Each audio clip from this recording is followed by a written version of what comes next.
Israel ने खंडर बने गजा पर मुकम्मल कब्जे की तैयारियां शुरू कर दी। गजा जंग पर इसराइली काबीना का इजलास कल होगा। इसराइली मीडिया के मुताबिक इसराइली वज़ीर आज़म बिन्यामिन नेतन्याहू गजा में जारी सफ़ाकाना फ़ौजी कार्रवाई को मज़ीद वुसअत देने का इरादा रखते हैं।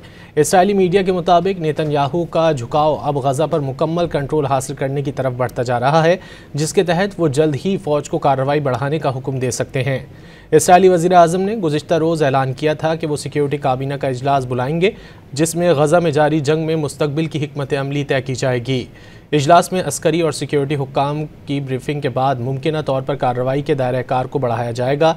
उधर फ़लस्तीनी हलकों में इन खदशात ने जन्म लिया है कि इसराइली अफवाज गजा के मज़ीद इलाकों में पेशकदमी की तैयारी कर रही है, जिससे इंसानी बहरान मज़ीद शिद्दत इख्तियार कर सकता है। दूसरी जानिब रूसी खबर रसां इदारे इंटरफैक्स ने रिपोर्ट किया है कि रूसी सदर व्लादिमीर पुतिन ने नेतन्याहू से टेलीफोनिक रब्ता किया है। क्रेमलिन के मुताबिक ये गुफ्तगू पीर को हुई, लेकिन इसकी तफसीलात फौरी तौर पर जारी नहीं की गईं।